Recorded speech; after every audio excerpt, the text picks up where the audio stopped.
इतना टाइम नहीं। बस 2 मिनट, सिर्फ 1 मिनट। ओ ए देखो आगने जी भाई जनाब बिलाल भाई आए ने। अस्सलाम वालेकुम, क्या हाल है? क्या हाल है? ठीक हो जी?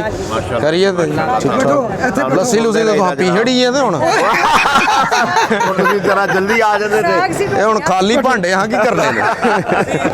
पंजाबी कॉन्फ्रेंस दे विच लाहौर दे सिर दा ताज बन के बिलाल हैदर साहब तशरीफ लिआए ने ते असीं इन्हां नूं जी आया कहने आ ते असीं इन्हां दे बड़े वड्डे फैन है। मेरी फैमिली सारी आई हुई है ते मैं कहना मैं बिलाल हैदर साहब एक इन्हां दा बोल है, मैं बोल नहीं कहांगा, मैं उन्होंने कहूँगा सुच्चे मोती ने।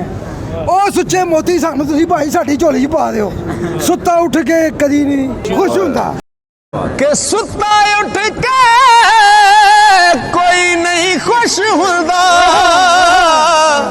बड़े सुते जगा के वेखे आए, कुत्ते जया नहीं वफादार डिठा, ओ टुकर सुका भी पाके वेखे आए।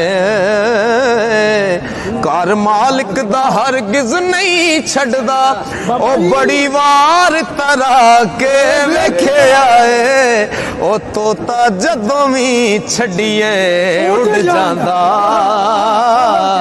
ते कईयां चूरियां पा के वेखे आए।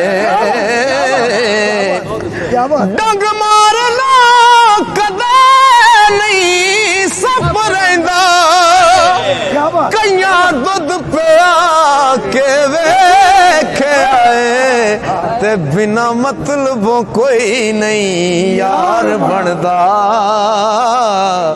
बड़े यार बना के वेखे आए।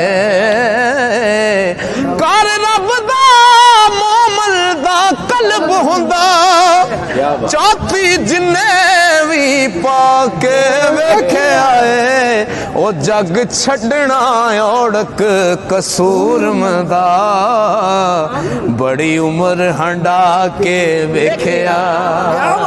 क्या बात है, क्या बात। बड़ी मेहरबानी, बड़ी मेहरबानी। बहुत बहुत मेरे भरा नूं अल्लाह दिन दुगनी ते रात जुगनी तरक्की होर दवे। ਇਹਦੀ ਆਵਾਜ਼ 'ਚ ਜਿੰਨੀ ਮਿਠਾਸ ਹੈ 100 ਗੁਣਾ ਹੋਰ ਮਿਠਾਸ ਹੋ ਜਾਵੇ। ਜਿਹੜਾ ਸੁਣੇ ਉਹਦਾ ਹੀ ਮਤੀ ਹੋ ਜਾਵੇ ਭਾਈ। ਬੱਬਰ ਸ਼ੇਰ ਵੀਰ ਦਾ ਬਿਲਾਲ ਭਾਈ ਜੀ ਬਹੁਤ ਮਿਹਰਬਾਨੀ, ਬਹੁਤ जनाब, बहुत शुक्रिया, अल्लाह खुश रखे।